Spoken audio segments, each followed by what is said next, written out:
de haber conservado el patrimonio industrial, simplemente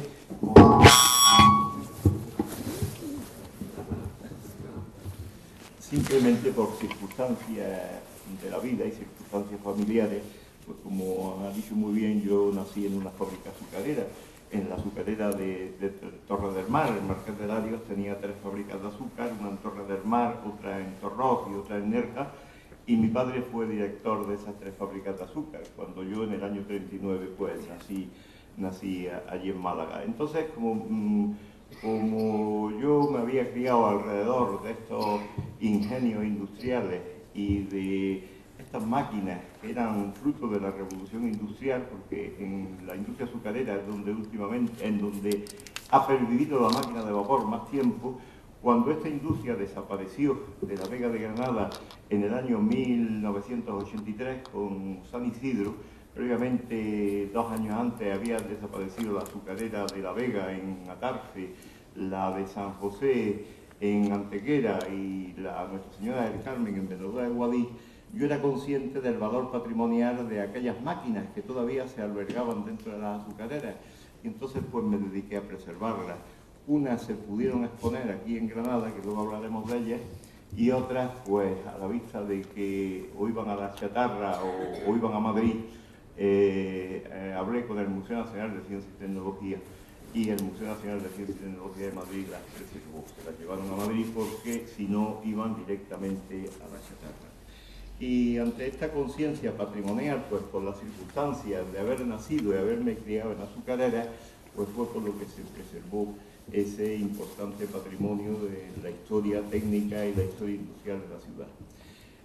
Yo les voy a hablar a ustedes primero brevemente de la industria azucarera en Granada, que es muy singular, y luego después me han pedido pues, que le hable del origen de la Gran Vía, porque ustedes saben que la Gran Vía de Granada, la Gran Vía de Colón, se le llama también la Gran Vía del Azúcar, porque a los empresarios que intervinieron en una parte importante, a los empresarios que intervinieron en la industria del azúcar, fueron los empresarios que promovieron la Gran Vía. Granada es una provincia singular, casi única en el mundo. Hay otro lugar pues, similar en la Argentina, en la zona de Tucumán, pero es muy singular porque a 50 kilómetros de distancia se dan 2 cultivos, el cultivo de la caña, el cultivo tropical de la caña y el cultivo de la remolacha. Muy pocos sitios en el mundo a esa distancia coexisten esos cultivos, el cultivo tropical de la caña y el cultivo frío de la remolacha. El origen del cultivo de la caña en Granada, pues ya saben ustedes porque los trajeron los árabes. Ya en el almanaque de Córdoba del año 1000 se habla del cultivo de la caña de azúcar en Las Vegas del litoral. Ese cultivo, pues a lo largo de este milenio, pues ha subsistido en Las Vegas pues desde Murcia hasta Cádiz, unas veces con más éxito, otras veces con menos éxito. Dicho cultivo, la extracción del azúcar pues, era por el método preindustrial. El método preindustrial del azúcar, de obtención del azúcar de caña, que es muy similar al de remolacha, como luego hablaremos, pues consiste en la extracción del jugo. La extracción del jugo de la caña se extrae por medios mecánicos en los molinos, por presión mecánica, se obtiene el jugo de la caña. Ese jugo contiene gran cantidad de sacarosa, aproximadamente en la caña el 12%, 10-12% de sacarosa, pero contiene otros productos químicos que quitan el sabor edulcorante de la sacarosa. ¿Cuáles son los fosfatos? Entonces hay que depurarla. Se depuraba en el método preindustrial, se depuraba con ceniza, el fosfato monocálcico, que es el que confiere el mal sabor, pues con las cenizas que tenían algo de cal apagada, se producía el fosfato tricálcico. El fosfato tricálcico se precipitaba en unos depósitos que se llamaban las failas, y una vez depurado el jugo se concentraba a la presión atmosférica, con lo cual gran parte de la sacarosa se descomponía y formaba la glucosa, que eran las mieles, y luego después en unas formas de barro se purgaba, se cristalizaba el grano de sacarosa, y en unas formas de barro pues se purgaba la miel o azúcar no cristalizable de la sacarosa o azúcar cristalizable. Esto sucede hasta el año 1845. En el año 1845, por iniciativa de una sociedad de capitalistas madrileños, que era la Sociedad Peninsular, y con el asesoramiento del botánico y periodista Ramón de la Sagra, se instala en Almuñécar, en 1845, la primera fábrica industrial de azúcar de caña, justamente al lado de la Najarra, en la playa de San Cristóbal, entre lo que hoy día es la Najarra y lo que hoy día es el Loro Sexy. Ahí se instala la primera fábrica de azúcar industrial. En esa fábrica de azúcar industrial tiene lugar el movimiento de dicha fábrica a través de máquinas de vapor. O sea que en los molinos, en lugar de moverse con tracción animal o con tracción hidráulica, se mueven con máquinas de vapor. Y la evaporación del jugo, la concentración del jugo, una vez depurado, se hace a través de máquinas al vacío.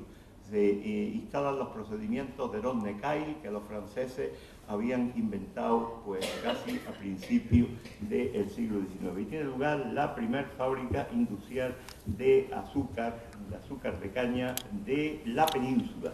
Y digo de la península porque en Cuba, que entonces se consideraba una provincia española, ya estos métodos industriales ya se habían aplicado desde principios del siglo XIX. Inmediatamente, a la iniciativa de la Sociedad Azucarera Peninsular de Ramón de la Sagra, en 1845, la primera fábrica de Almuñécar, se instala también la fábrica de Torre del Mar. Ramón de la Sagra llega a un desacuerdo con los promotores financieros de la azucarera peninsular, y entonces él por su cuenta compra un trapiche en Torre del Mar e instala la azucarera de Torre del Mar. Lo que pasa es que los procedimientos novedosos, industriales novedosos de obtención del azúcar ya habían sido patentados por la sociedad peninsular y él no tuvo acceso a ellos. Entonces tuvo que acudir a otros procedimientos que no eran tan eficientes como los que él había recomendado para la azucarera de Almuñécar. Esto hizo pues que al poco tiempo Ramón de la Sagra, en esa segunda iniciativa, pues se arruinara. Posteriormente, en el año 1861, Joaquín Agrela, era granadino, era banquero granadino, instala la fábrica de Almuñécar, la cual ha sido hasta su cierre en el año 2006, ha sido la decana de la fábrica de azúcar de España. Es curioso que esta fábrica se conserva porque se le declara bien de interés cultural. La Junta de Andalucía le incoa un expediente de declaración de bien de interés cultural cuando se cierra en el año 2006 y ha habido que conservarla. Hay una anécdota curiosa en la conservación de esta fábrica, porque si la Junta de Andalucía le incoa el expediente, pues la fábrica no se puede demoler. La Unión Europea, incomprensiblemente, con la autorización de las autoridades españolas, financia la extinción del cultivo de la caña de azúcar en el año 2006 y da unas indemnizaciones a los agricultores en función de la producción que habían tenido de caña en los últimos 5 años, y a la industria. La única fábrica azucarera de caña que quedaba era la fábrica Nuestra Señora, la fábrica de Guadalfeo, antigua fábrica Nuestra Señora del Rosario de Salobreña. Pero es curioso que la Unión Europea, para pagar esa indemnización al cese de la industria, exige que la industria se demuela, la industria se desmonte, la maquinaria se desmonte, los edificios se demuelan y queden hechos un solar. Entonces viene un inspector de la Unión Europea, certifica que aquello se ha erradicado y pagan la indemnización. Claro, en este caso, pues aquello es incompatible con la declaración de bien de interés cultural. Si declaramos bien de interés cultural, pues un edificio y una instalación industrial, pues aquello no se puede demoler. El dueño dijo pues, que renunciaba a la indemnización. Pero parte de esta indemnización que se le daba al industrial propietario, la sociedad propietaria de esta azucarera, por decreto de la Junta de Andalucía iba también a los agricultores. Entonces los agricultores, además de cobrar ellos su indemnización por el cese del cultivo, pues reclamaron que querían su parte de indemnización por el cese de la actividad industrial. Y se estableció ahí una negociación con Bruselas. Bruselas lo primero que dijo, dice, bueno, pues vamos a hacer una cosa, que el industrial desmonte la fábrica, deje las naves, van allí nuestros inspectores, ven que ya no está la maquinaria y se le paga la indemnización. Claro, el industrial dice, a mí me cuesta más el collar que el perro, porque si yo desmonto la máquina me cuesta más y luego la tengo que volver a montar, son miles de toneladas de maquinaria, me cuesta más que la indemnización que voy a recibir. Y dijo que no. Hubo más negociaciones y al final la Unión Europea dijo que si le presentaban una propuesta, un certificado de inutilización de la maquinaria, y esa inutilización se llevaba a efecto, pues que entonces pagaría la indemnización de la Unión Europea. Nosotros encargaron a Javier Piñar y a mí que hiciéramos una memoria de inutilización de la maquinaria. Nosotros la hicimos de tal manera que la maquinaria quedaba inutilizada en puntos que no se vieran. Algo así como cuando ustedes se encuentran de su abuelo con una escopeta de caza que quieren conservarla, se la llevan a la Guardia Civil para que la inutilice y se la devuelvan para tenerla en recuerdo familiar, algo así, algo así. Al final se hizo, la fábrica está inutilizada, no se ve en los puntos que se ha inutilizado, pero la fábrica está ahí y ahí se conserva. Por lo cual quiere decir, por un lado, es una falta de confianza de la Unión Europea. Si yo tengo un socio y yo le pido a mi socio, España, que cese esa industria, yo tengo que creerme a mi socio, no tengo que exigirle que aquello se inutilice formalmente y un certificado y una inspección de inutilización de aquello. Entonces, la fábrica está ahí, está en Salobreña.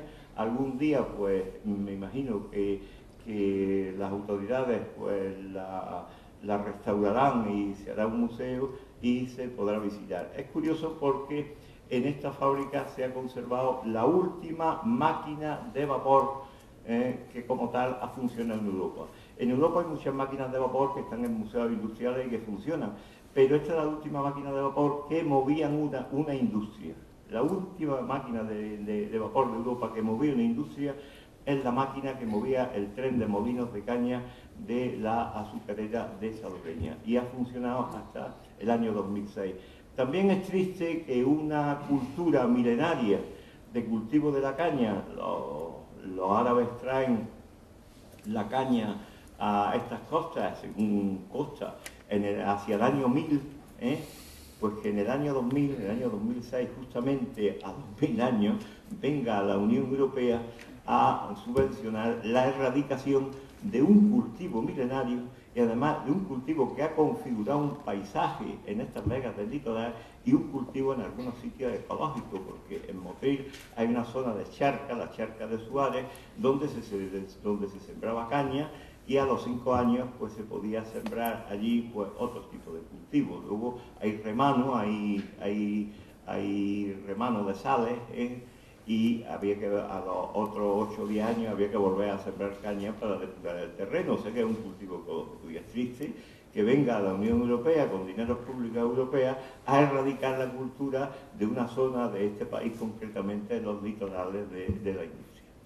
En Motril pues surgen muchas iniciativas. Después de esto la familia Larios pues crea en el año 1862 crea una azucarera en Motril. La familia Márquez también en el año 1882, Rafael Márquez convierte el ingenio real del agua, que se movía con el agua del acueducto de Almuñécar, se movía el agua, la aprovechaban para la atracción hidráulica de los molinos.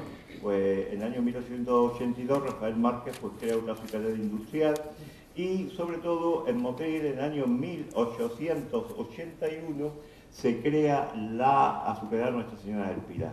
La azucarera Nuestra Señora del Pilar, pues que en parte está preservada, que hoy día es propiedad del Ayuntamiento de Motril y que espera la restauración de la maquinaria. Esta azucarera es muy importante porque es la única industria europea donde se conservan mayor cantidad de vestigios de la revolución industrial. Se conservan 11 máquinas de vapor. Las máquinas de vapor, aquellos están semidesmontadas y está a la espera de que el Ayuntamiento de Motril, que a través de un convenio que firmó con Sociedad General Azucarera, se pueda restaurar esa gran fábrica azucarera. Los motrileños tienen un museo preindustrial, un museo en la Casa de la Palma, donde está recreado todo el proceso preindustrial de obtención del azúcar, y esta sería una importante factoría de museo industrial. Bien, como hemos dicho, pues en la zona de Granada, en la provincia de Granada, ha coexistido el cultivo milenario de la caña, desgraciadamente desaparecido, con el cultivo de la remolacha. El cultivo de la remolacha se inicia en Granada en el año 1882. ¿Por qué se inicia tan tarde el cultivo cuando ya en Europa, en la época de Napoleón, se había iniciado el cultivo de la remolacha? ¿Por qué se inicia tan tarde en España el cultivo de la remolacha? Pues por dos circunstancias. La primera, porque nosotros en la península pues teníamos una producción importante de azúcar en las vegas del litoral, concretamente en las vegas de Motril y Salobreña, en las vegas de Málaga, incluso en las vegas de Almería. Y una parte importante del consumo de azúcar pues la producíamos nosotros a través de la industria del azúcar de la caña. Y luego existía la provincia española de Cuba y Puerto Rico, donde había una serie de ingenios azucareros, todos muy modernos, los más modernos del mundo. Estaban en la isla de Cuba cuando Cuba era una provincia española, y entonces estábamos el resto del consumo del azúcar que necesitaba la metrópoli, pues venía de esas provincias de ultramar. Por eso la producción el inicio del cultivo de la remolacha en la península es tan tardío, en el año 1882. Se sabe que la remolacha tenía sacarosa. Ya en el año 1605 el químico francés Oliver descubre el contenido de sacarosa de la remolacha. En 1745 Federico el Grande de Prusia ordena investigar la obtención de sacarosa de los distintos frutos, y fue precisamente el farmacéutico de Berlín, Andreas Marggraf, quien demostró que se podía obtener azúcar de la remolacha. Un discípulo de Marggraf, que era Schar, en el año 1799 monta en Silesia una fábrica y obtiene los primeros panes de azúcar a partir de la remolacha. Pero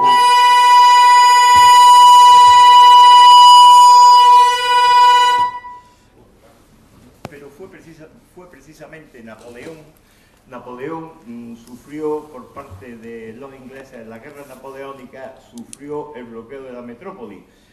Francia se abastecía de azúcar pues a través de las colonias que tenían en las Antillas, pero debido al bloqueo al bloqueo inglés de las costas francesas, Francia queda desabastecida de azúcar. Y fue precisamente Napoleón el que ordenó, ya se sabía, que la remolacha tenía un alto contenido en sacarosa, fue el que ordenó construir las primeras fábricas de azúcar. Y en el año 1811 le presentan al emperador francés Napoleón, le presentan los primeros panes de azúcar obtenidos de la remolacha.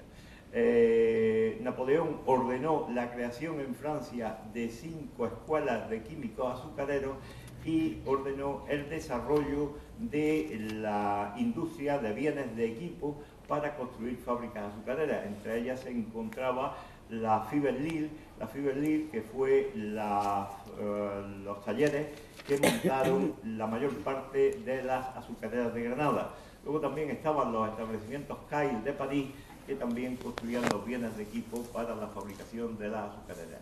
La mayor parte de las azucareras que se instalan en la Vega de Granada fueron Ofibe, Cail.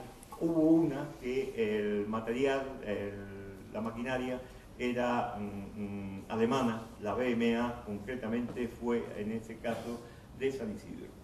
Entonces, en el año 1882, a instancias del farmacéutico don Juan López Rubio, se monta en el término municipal de Granada el ingenio de San Juan.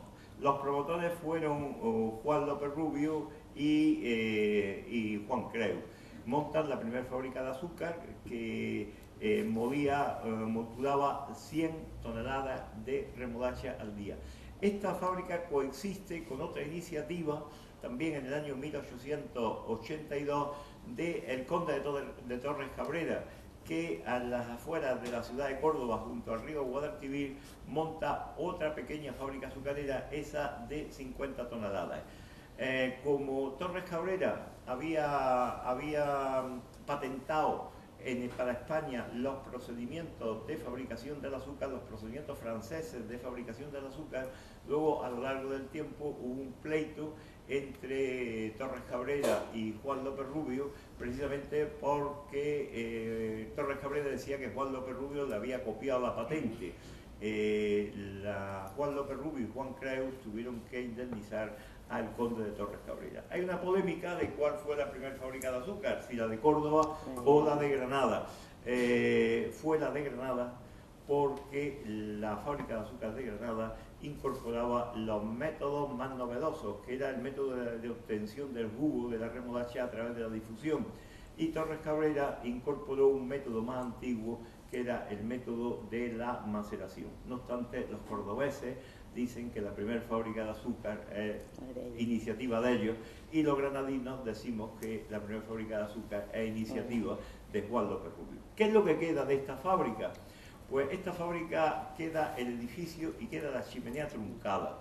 Está dentro de lo que es el perímetro de San Isidro, porque la azucarera de San Isidro en los años 20 compró a Sociedad General Azucarera el edificio de la azucarera en San Juan, que previamente en el año 1905, 1904, 1905 había sido desmontado. Se conserva completamente el edificio y se conserva parte de la chimenea, puesto que dicha chimenea, la parte superior, en el terremoto de Granada del año 1955 quedó desmochada. La segunda iniciativa de instalación de una fábrica de azúcar en la Vega de Granada fue el ingenio de San Fernando en Atarfe. ¿Quién lo promovió? Pues lo promovió Fernando Guerrero. Fernando Guerrero era de Granada. Este caballero pues había ido muchas veces por Europa, se casó con una rusa, una bailarina rusa, y compró una fábrica de azúcar ya montada en Francia, en Abbeville, y esa fábrica de azúcar la desmontó, la trasladó a Granada, a Atarfe. Y esto se llamaba, como se llamaba Fernando Guerrero, se llamaba el ingenio de San Fernando, que estaba en Atarfe, justamente al lado de la carretera de Pino. Luego eso posteriormente fue Alcolera, y hace unos 10, 12 años se demolió el edificio y queda todavía la chimenea, y la chimenea dice Guerrero, está al lado de la carretera de Pino de la Tarde. Esta fábrica molía 115 toneladas de remolacha al día. La tercera iniciativa de fábrica de azúcar en la Vega de Granada es la fábrica de Nuestra Señora de las Angustias. La fábrica de Nuestra Señora de las Angustias también estaba en la carretera de Pinos Puente, justamente donde luego estuvo el centro de fermentación del cultivo del tabaco. Las naves que se emplearon para fermentar el tabaco que se sembraba en la Vega de Granada eran precisamente las naves de la azucarera de las Angustias. Esto fue promovido por Juan Ramón La Chica. Juan Ramón La Chica ya había tenido una iniciativa de una azucarera en el año 60 y tantos, una azucarera en Motril, Nuestra Señora de las Angustias de Motril. Esa fábrica era de Juan Ramón La Chica. Y en el año 1889 es cuando promueve la azucarera Nuestra Señora de las Angustias de la Vega de Granada, justamente lo que es el centro de fermentación y cultivo del tabaco. ¿Qué queda? Pues como el centro de fermentación del cultivo del tabaco recibió dos remodelaciones importantes, en los años 50 fue demolida la chimenea y fueron adaptadas las naves. Queda parte de algunas de las naves de la azucarera muy remodeladas para el centro del cultivo del tabaco. Aquello pues se ha hecho una parcelación no de un polígono industrial, no se han construido casi naves y quedan todavía algunos restos de la nave primitiva de fabricación del azúcar.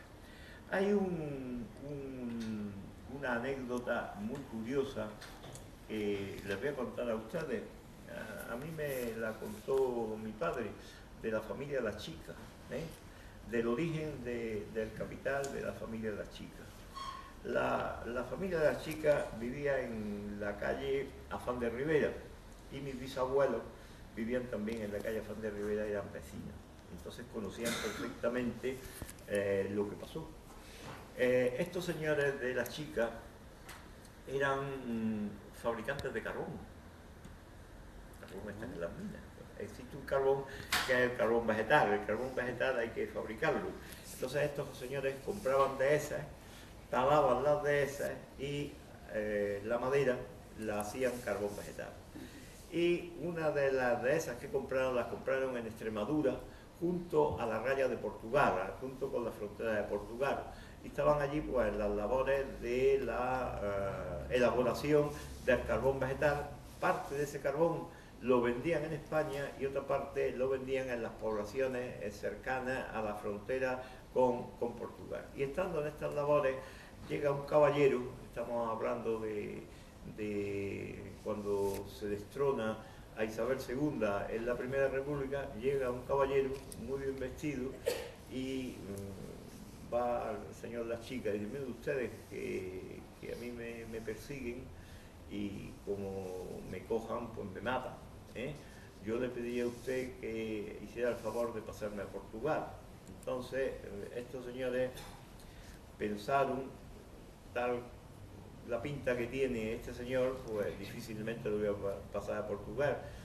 Después de ustedes esa ropa, le dieron ropa de arriero, lo pusieron al frente de unos mulos y lo llevaron al interior de Portugal vestido. Allí le devolvieron la ropa y este señor le dijo, dice: mire usted, si ustedes me ven que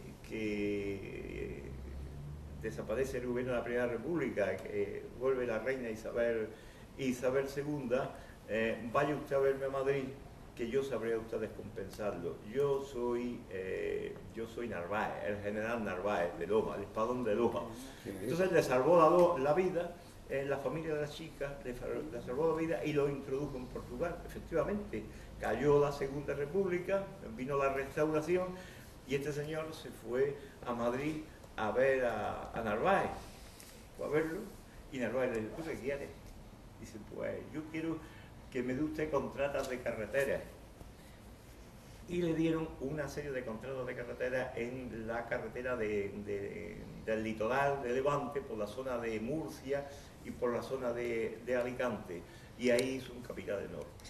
Y ese capital fue el que empleó primeramente en la construcción de la azucarera Nuestra Señora de las Angustias de Motril y posteriormente en la construcción de la azucarera Nuestra Señora de las Angustias de la carretera de Pinos Puente. Esa fue la tercera iniciativa de fábrica de azúcar en la Vega de Granada. Luego tenemos que en el año 1890, donde se construyen una serie de fábricas de azúcar en la Vega de Granada, tenemos la fábrica del Conde de Benalúa. El Conde de Benalúa, duque de San Pedro de Galatino, señor de Láchar, construye en Láchar una fábrica de azúcar de remolacha de 300 toneladas de remolacha al día. Se conserva el edificio, no se conserva la chimenea. En el edificio que está en Láchar, al lado del río, hay ahora mismo un matadero industrial, hay una fábrica de mosaico hidráulico en esas naves muy transformadas. El duque de San Pedro pues crea, para poder abastecer de carbón, de materia prima, esta fábrica azucarera y poder sacar el azúcar elaborada a la red ferroviaria, crea un pequeño ferrocarril desde la estación de Illora hasta la fábrica de azúcar. Hace un puente sobre el río Genil porque el pueblo estaba al otro lado y extiende la vía hasta el palacio que se construye en Láchar. Todos los años invitaba al rey Alfonso XII, Alfonso XIII, lo invitaba a una cacería real en sus posesiones de Láchar. Y ese ferrocarril tenía un vagón real, con el vagón real recogían al rey en la estación de Illora y lo llevaban hasta el interior del palacio de Láchar. De esta azucarera hay una pieza industrial que se conserva, puesto que ya hacia el año 1910-1912, la calera u horno continuo de cal, Sociedad General Azucarera, que era ya la propietaria de esta fábrica y que era propietaria de la azucarera Nuestra Señora del Pilar de Motril, traslada el horno de cal de la azucarera de Láchar a Motril. Y el horno de cal que existe en el Pilar en Motril es el que había en la azucarera de Láchar. El horno de cal es, lo que llaman la calera, es un horno continuo para la obtención de cal, puesto que la cal es materia prima para la depuración del jugo en las fábricas de azúcar de remolacha. Aquello tiene es muy parecido a un pequeño alto horno. Otra iniciativa en la Vega de Granada también en el año 1890 es la azucarera de San Cecilio. La azucarera de San Cecilio se le conocía también en Granada con el nombre de azucarera del Chinarrar y estaba situada pues entre lo que hoy día es Hipercor y el Instituto de Formación Profesional Hermenegildo Doán. Ahí había una fábrica de azúcar que lo promovió la familia Las Heras de Granada y esa fábrica, cuando ya a principios del siglo Sociedad General Azucarera la desmonta y la paraliza, las naves industriales las adquiere el Estado y eran los almacenes de la fábrica de pólvora del Fargue. Esta fábrica de azúcar, además de tener apartaderos ferroviarios, tenía también apartadero tranviario, puesto que había una línea de tranvías que desde la esquina del Hospital de San Juan de Dios, a través de la calle Rector López Argüeta, y cruzando lo que hoy día es campus universitario de Fuente Nueva, cruzaba el camino de Ronda y llegaba hasta la azucarera de El Chinarrar.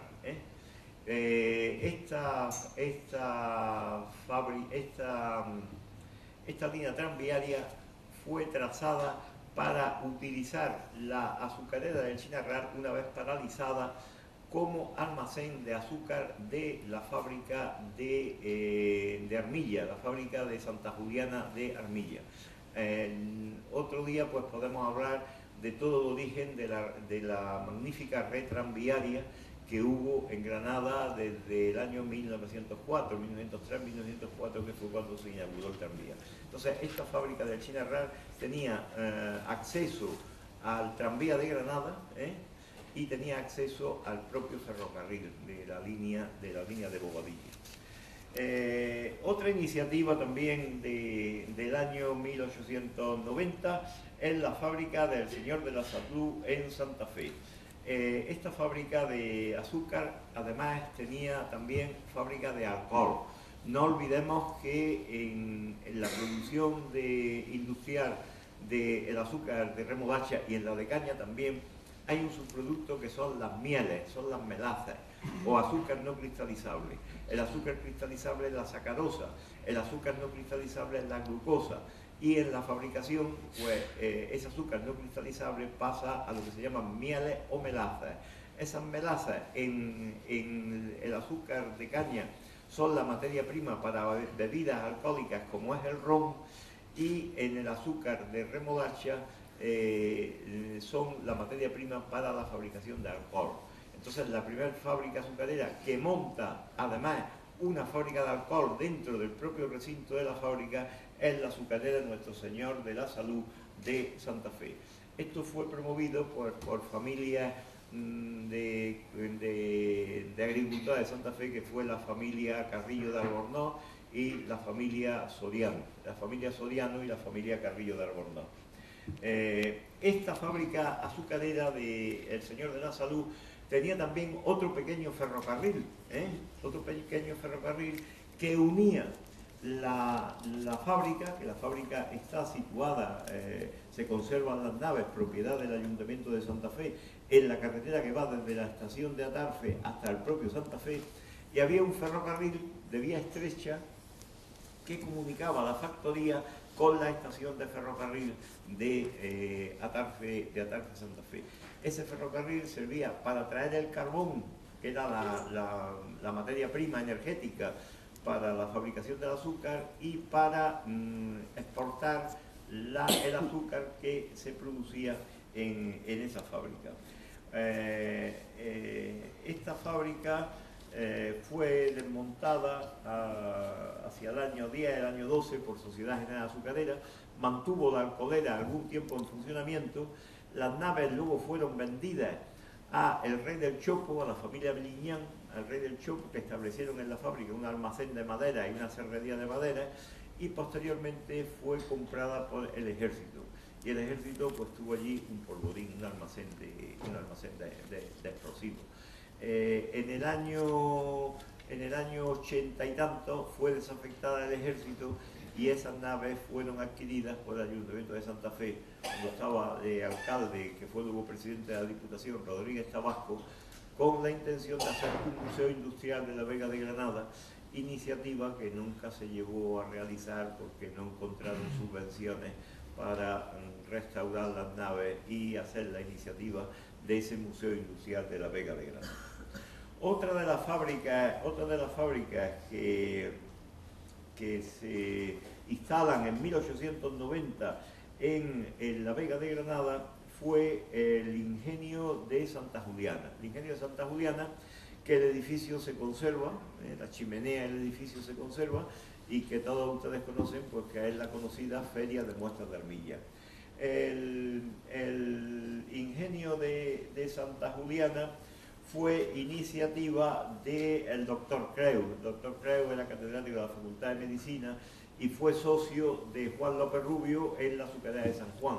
Se separaron, y entonces él en el año 1890 tiene la iniciativa de crear el ingenio de San Juan, que fue, el ingenio de Santa Juliana, que fue la mayor fábrica de azúcar que se instala en la Vega de Granada, puesto que la producción de la molturación de remolacha era de 500 toneladas al día. Y esta fue la última fábrica en la primera etapa, la última fábrica de azúcar de la primera etapa que se cerró, ya que esto se cierra al final de los años 20. Sociedad General Azucarera concentra toda la producción de azúcar en Santa Juliana y esta fábrica está en funcionamiento hasta los años 20.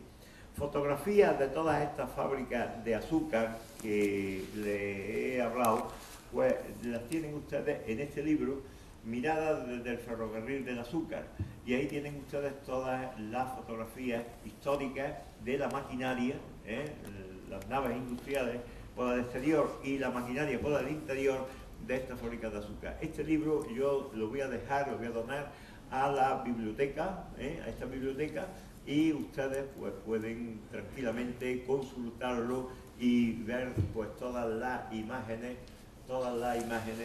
de la fábrica de azúcar de la Vega de Granada de esta época. Otra iniciativa, en el año 1890 hay muchas iniciativas de fábricas de azúcar en esta primera etapa. Otra iniciativa fue la azucarera de El Rosario. La azucarera del Rosario se instala en Pinospuente, en la estación de ferrocarril. El edificio industrial y la chimenea existen todavía, existen completos, no hace mucho yo los visité, existen completos, es una azucarera muy pequeña, puesto que tenía una capacidad de molturación de remolacha de 120 toneladas al día. Y eso fue luego, posteriormente, fue la denominada Masía de San Agustín. En la zona de la estación de ferrocarril de Pinospuente hay una extractora de lujo, hay una fábrica de harinas, y a continuación está el edificio de la azucarera Nuestra Señora del Rosario. ¿Quién promueve esta azucarera? Pues lo promueve una familia que eran fabricantes de seda y eran banqueros, que era la familia López de Medina. La familia López de Medina tenía en el barrio de Realejo una serie de tornos de seda, y tenían una casa de banca que estaba en la calle Reyes Católicos, donde hoy día está ubicado en la Plaza de Isabel la Católica el BBV.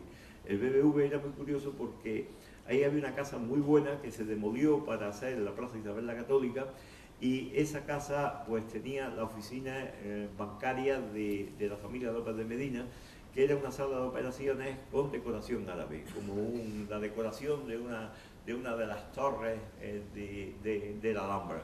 Posteriormente eso se lo alquilaron al Banco Bilbao Vizcaya, y yo me acuerdo todavía de la oficina que había allí del Banco de Bilbao, entonces era solamente Banco de Bilbao, en el patio árabe de esa casa. Esa casa se demolió hacia 1950 y tanto, antes de los 60, para la urbanización de la Plaza Isabel la Católica y el traslado del monumento a Colón, que el monumento a Colón estaba aquí, donde está ahora la fuente, se trasladó a la Plaza Isabel la Católica y esa casa se demolió.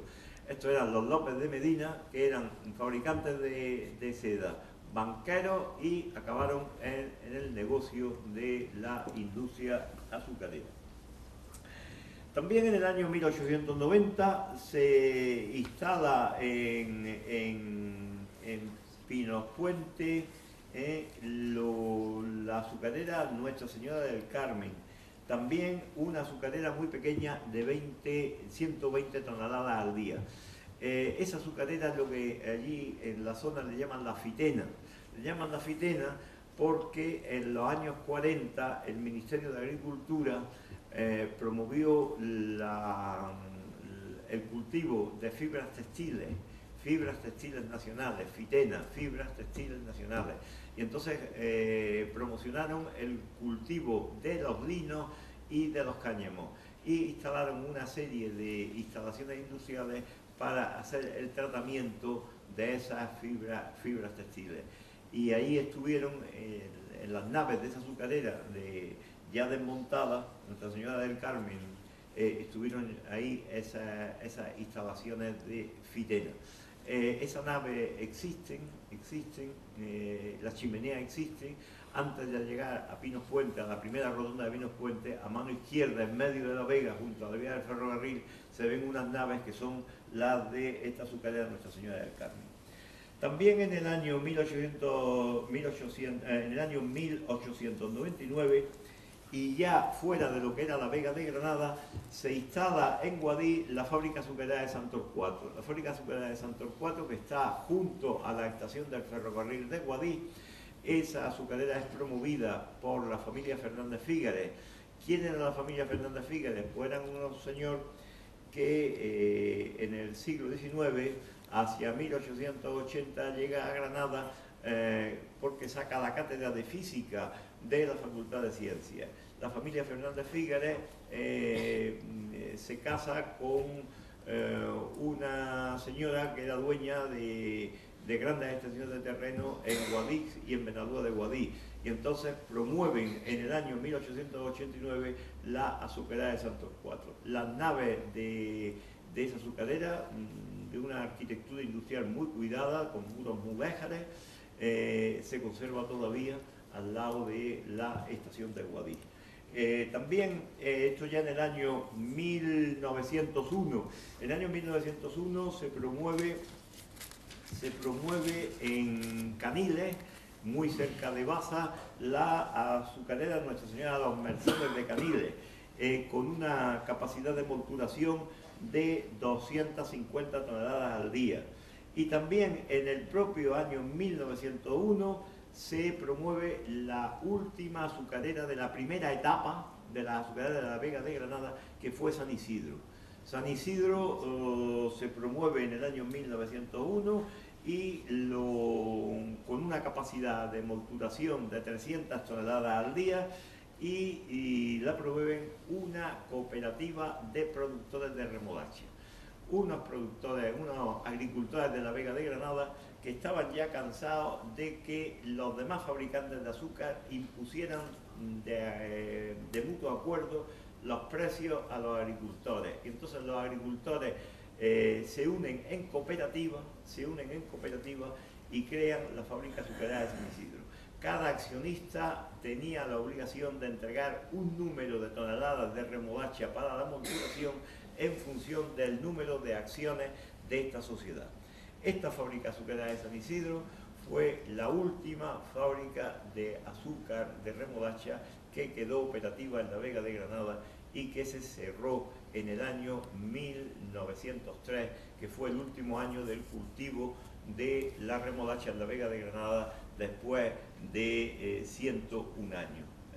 Se inicia en el año 1882 con el ingenio de San Juan y se cierra en 1983 con la azucarera de San Isidro. Esta azucarera de San Isidro, en el año 1907 se amplía la producción, se amplía de 300 a 400 toneladas, y además en el año 1907 instala una alcoholera. La torre esa, una torre muy bonita, que está junto a la vía del ferrocarril, era la alcoholera de San Isidro, que se instala en el año 1907. Ahí en el año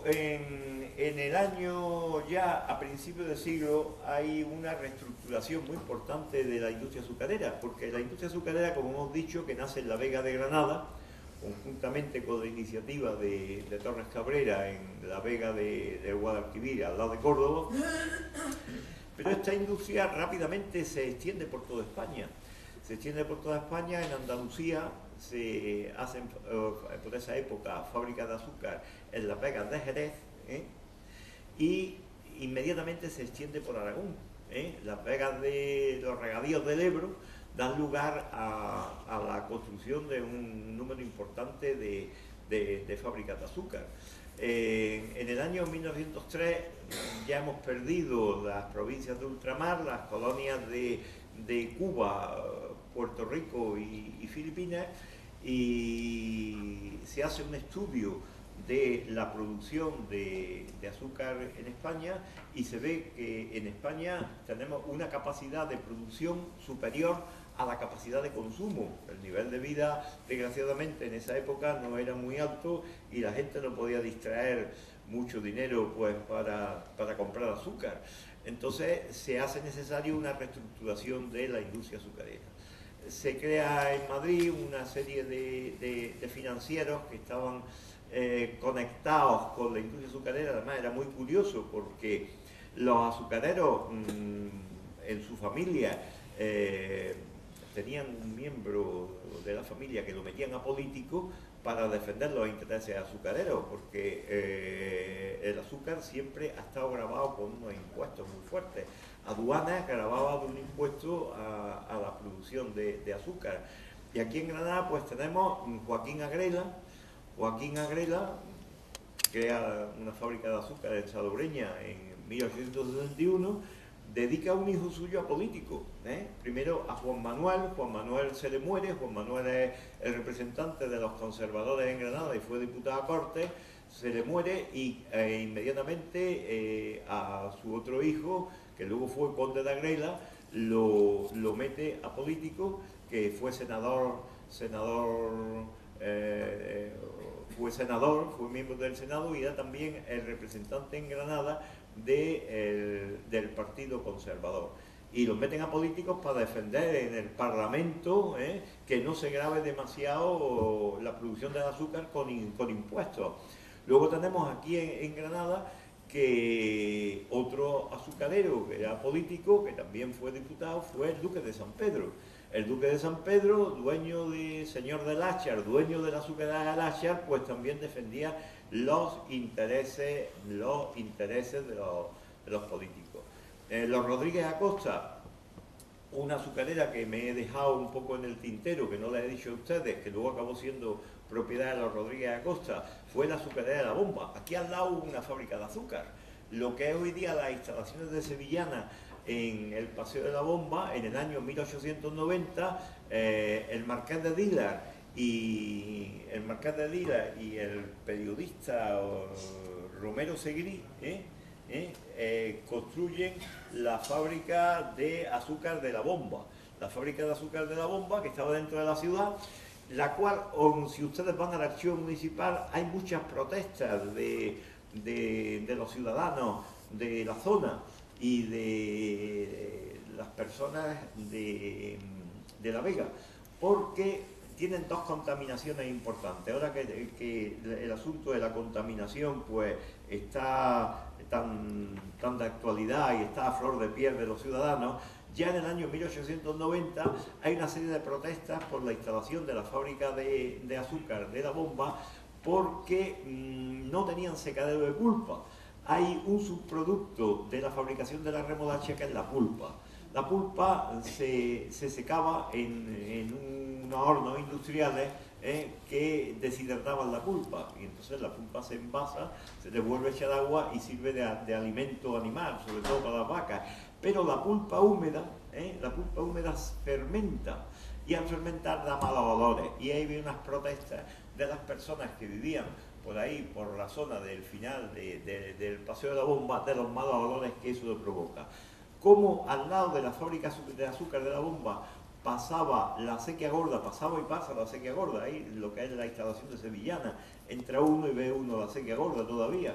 Entonces esas aguas eran contaminadas con cal, y todos los pueblos que regaban la acequia gorda, que se abastecían de agua de esa acequia, se encontraban que el agua estaba contaminada por la cal, del subproducto de cal de la fabricación del azúcar de la fábrica de La Bomba. Y hubo unas protestas bastante generalizadas, que ahí se pueden ver esos expedientes en el archivo municipal. Tanto es así que cuando se constituye Sociedad General Azucarera, la primera fábrica de azúcar que se paraliza en Granada fue la azucarera de La Bomba, precisamente por esas protestas. Bien, como les decía, en el año 1903 la producción de azúcar en España era superior al consumo de azúcar que hacía la población. Eso que ya no traíamos azúcar de Cuba. Entonces se hacía necesaria una reestructuración, para lo cual se constituye la Sociedad General Azucarera de España. La Sociedad General Azucarera de España, que tenía unos fuertes vínculos con los políticos de la época y que tuvieron la promesa de declararla como TRUC, o sea, como una actividad exclusiva, una actividad forestal. Una actividad que era un monopolio, luego aquello no llegó a producirse.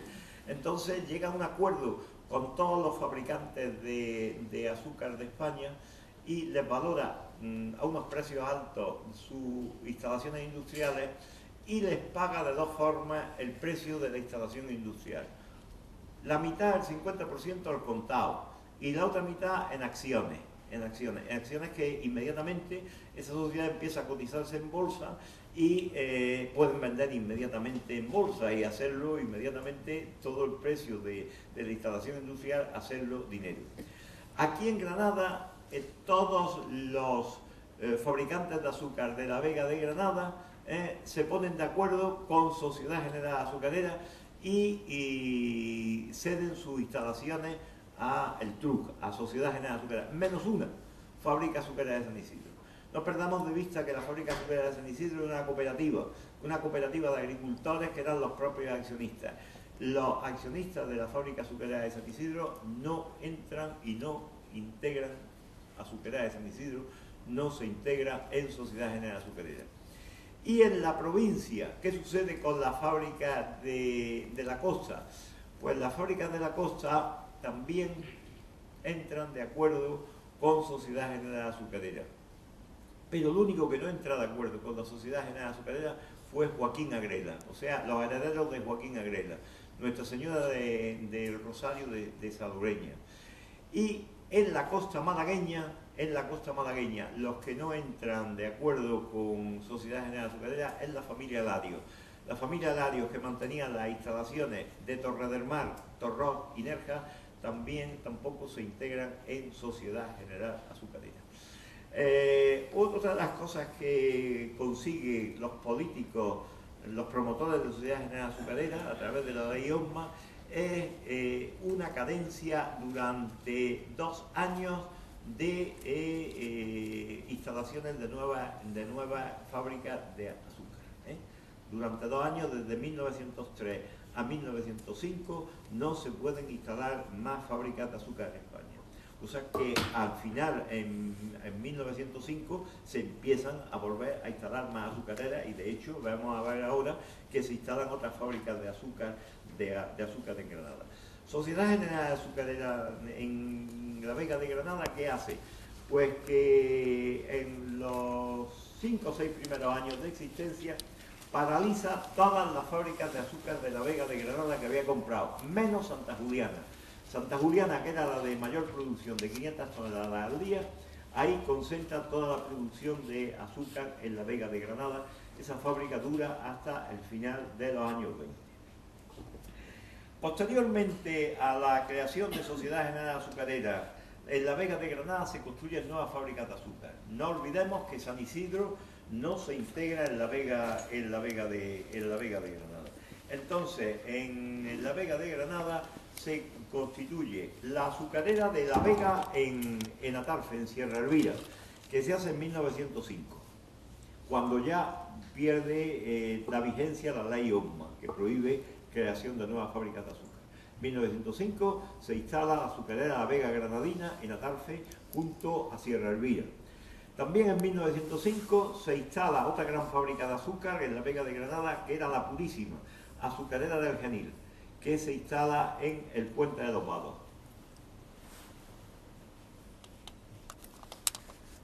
Posteriormente, en la Vega de Granada hay otra iniciativa en el año 1907-1908, que es la azucarera de San Pascual en Sujaira.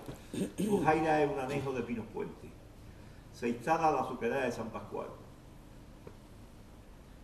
Y por último, la última iniciativa de fábrica de azúcar, ya no en la Vega de Granada, sino en la provincia de Granada, es...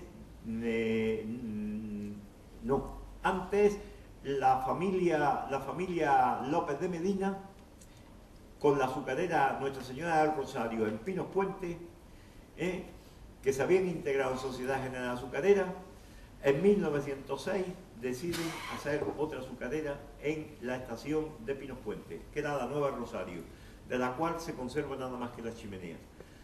Esa azucarera la promueven los hijos de López de Medina, que eran los López Luque, y promueven una fábrica de azúcar de 500 toneladas al día en la estación de Pinos Puente, que era la Nueva Rosario. Posteriormente, en Sujaira, en 1907, se construye la azucarera de San Pascual, que la promueve la familia granadina de los González Méndez. Y por último, la última fábrica de azúcar que se promueve en la provincia de Granada fue de la familia promovida por la familia Fernández Figueres, que en 1891 habían promovido la fábrica de San Torcuato en Guadix, que la integran en Sociedad General Azucarera, y en el año 1913 promueven la Unión Agrícola Azucarera Nuestra Señora del Carmen en Benalúa de Guadix. De esta existen los edificios, existe la chimenea, existen los edificios, pero esa fábrica de azúcar se cierra en 1980-81, poco antes que se cierre la última fábrica de azúcar, que fue San Isidro. En este estado de cosas, la industria del azúcar de remolacha en la Vega de Granada vive 101 años, y en enero del año 1983 se cierra la última fábrica de azúcar, que fue la azucarera de San Isidro, que se creó con un grupo de agricultores en el año 1901 y que no se integra en Sociedad General Azúcar. Y el ciclo azucarero de la Vega de Granada se cierra a 201 años con la desaparición de la azucarera de San Isidro. Hubo unos intentos de los tres fabricantes de azúcar que a final de los 70 quedaban en la Vega de Granada, que era la azucarera de la Vega de Atarfe, azucarera de San Isidro y Benalúa de Guadix, junto con otra iniciativa azucarera que hubo en Antequera, que era la azucarera de San José. Esas cuatro fabricantes tuvieron conversaciones para reunir esas cuatro fábricas y crear una gran fábrica azucarera en Granada, pero esas conversaciones no fructificaron. No olvidemos que a final de los 70 una fábrica de azúcar, para ser rentable, tenía que tener una producción, una modulación diaria de 6 a 8.000 toneladas.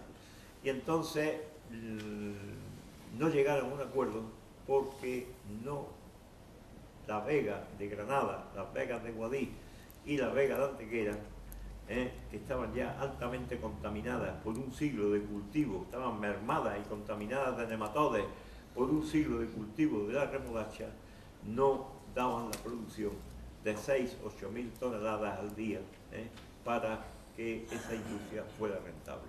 Entonces ya se sabía a principios de los 80 que España iba a entrar a formar parte de la Unión Europea. Se sabía que la producción de azúcar en la Unión Europea tenía unos costes menores que la producción en la Vega de Granada, y además tenía una riqueza en sacarosa superior al cultivo de la remolacha en Granada. La remolacha en Granada, aunque ustedes crean lo contrario, la riqueza de sacarosa de la remolacha es superior a la riqueza en sacarosa de la caña. Claro, alguno me dice, yo cojo un trozo de caña y está rico, aquello sabe a dulce. Yo cojo un trozo de remolacha y aquello sabe muy mal y tengo que escupirlo rápidamente. ¿Cómo va a tener la remolacha más riqueza en azúcar que la caña? Pues sí, porque la caña tiene aproximadamente un 10-12% en riqueza de sacarosa. La remolacha puede tener hasta un 18%. La de la Vega de Granada tenía un 14%, la de la Vega de Guadix, Baza, tenían un 17-18%, porque la riqueza de la remolacha depende de la hora frío que tenga el año. Lo mismo que para la caña hace falta un cultivo tropical, para la remolacha hace falta un cultivo frío. Pero como les decía, ¿por qué sabe peor la remolacha teniendo más riqueza en sacarosa que la caña teniendo menos? Porque el contenido en fosfatos de la remolacha es muy superior al contenido de fosfatos en la caña. y el sabor del fosfato monocálcico es el que enmascara, el sabor directo de un trozo de remolacha. Por eso, en la depuración del jugo de remolacha hay que utilizar más cantidad de cal que en la depuración del jugo de la caña, porque si añadimos cal apagada, hidróxido cálcico, ese fosfato monocálcico que es soluble pasa a fosfato tricálcico que es insoluble y entonces precipita. Y este es el ciclo de la remolacha en líneas muy generales en la Vega de Granada. Hay dos libros que tratan magistralmente el estudio del cultivo de la remolacha en la Vega de Granada y luego en el resto de España. Están escritos por el profesor Manuel Martín Rodríguez. Uno es la historia del cultivo de la remolacha hasta la Sociedad General Azucarera en 1903, desde los inicios a 1903, que se llama Azúcar y Descolonización. Y el otro libro es desde 1903, que se constituye Sociedad General Azucarera, hasta 1983, que es el cierre de la azucarera de San Isidro, que se llama Azúcar e Intervención Económica. Como en Granada existe el dicho, existe la creencia, bastante rigor, que la Gran Vía es la Gran Vía del azúcar, pues brevemente, si quieren ustedes y hay tiempo, pues les puedo hablar de la Gran Vía. Son las 11:15, pues 10 minutos. ¿Qué? Bueno, entonces, la Gran Vía de Granada pues fue promovida pues por fabricantes de azúcar y por banqueros. Justamente la Gran Vía de Granada es una iniciativa de la Cámara de Comercio. La Cámara de Comercio en el año 88, 89 creó una comisión para sanear una de las zonas más deprimidas y más deterioradas de Granada, que era la zona de los aledaños de la calle Elvira, y construir una calle, sobre todo, porque la calle Reyes, que se llamaba calle Méndez Núñez, se había cubierto el darro, el ferrocarril en el año 72 había llegado a Granada, y entonces había la necesidad de conectar la estación de ferrocarril con el centro de Granada, porque la conexión de la zona norte de Granada con el centro de Granada era o a través de la calle Elvira, o a través de la calle San Juan de Dios, calle Duquesa, calle Alhóndiga, calle Mesones, eran calles muy estrechas. Entonces llegaban las mercancías a través del ferrocarril, llegaban a la estación de Granada. Y entonces el transporte de esas mercancías, el acceso al resto de la ciudad, era bastante penoso. Entonces se hacía necesario hacer una arteria que conectara el camino de Santa Fe con la nueva calle Reyes Católicos, que es la que había surgido del embovedado del Darro. Es curioso porque existía ahí el camino de Santa Fe, que es la calle que más nombre ha tenido, la calle, lo que hoy día Avenida de la Constitución.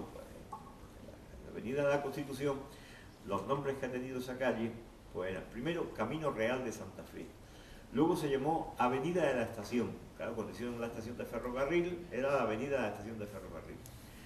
Luego recibió el nombre de Avenida de Alfonso XIII.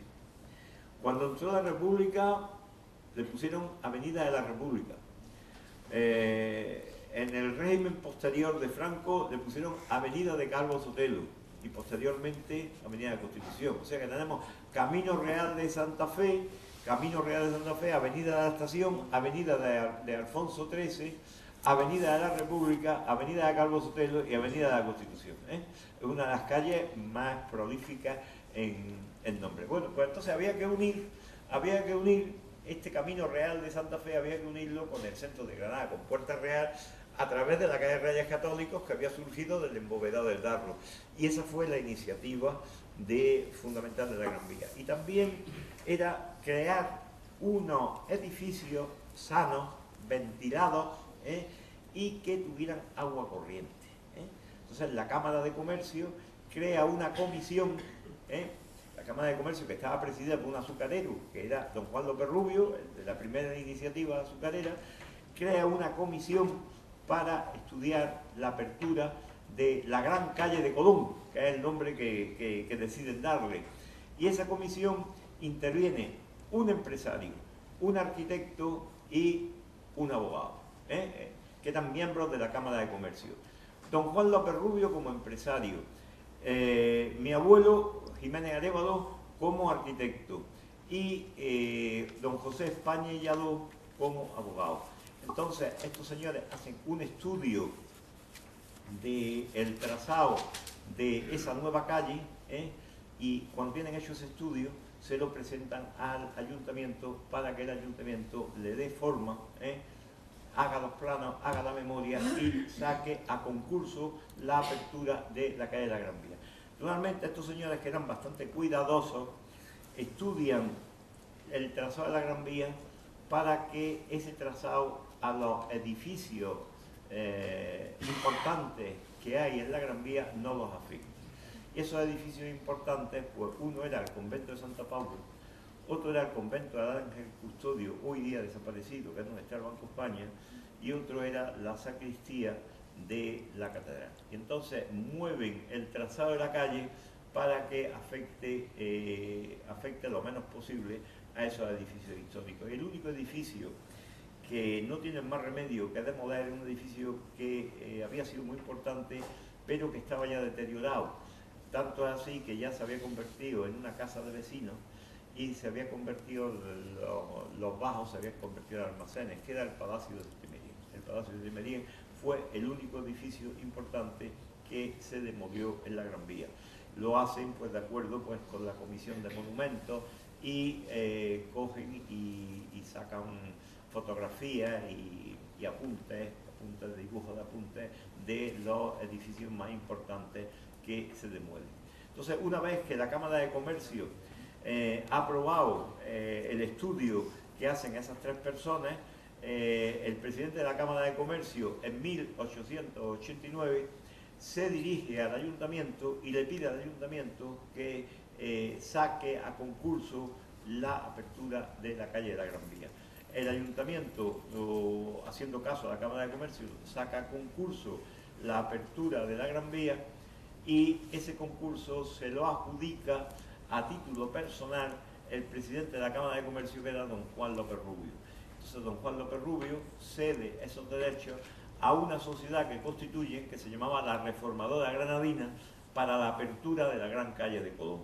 Y esa sociedad fue que con un capital de 500.000 pesetas, en el que participaban los banqueros granadinos y promotores de fábricas de azúcar, y además otros muchos granadinos, y alguna institución religiosa, como era por ejemplo el Sacromonte. El Sacromonte era una institución que era un accionista cualificado de la Reformadora Granadina, ya adjudicado el concurso que saca el ayuntamiento, con la facultad de expropian del orden de 223 edificios y hacen la apertura de la calle de Colón. Bien, hay un libro, esto se podría tener una charla entera de la Gran Vía. Hay un libro muy interesante que se llama La Gran Vía de Granada, que escribe también el profesor Manuel Martín Rodríguez, y hace un estudio pormenorizado de toda la actividad económica que da lugar a la apertura de la Gran Vía. Y llega a la conclusión de que los capitales que se invierten en la apertura de la Gran Vía no son más allá del 3%, ojo, del 3% de los beneficios que da a la ciudad la industria azucarera. Como casi son ya las 11, si alguno de ustedes quiere hacer alguna pregunta y yo sé lo que me pregunten, bueno, con mucho gusto se lo contesto. Si no lo sé, pues te diría que no lo sé. ¿Alguien quiere hacer alguna pregunta sobre lo que hemos hablado?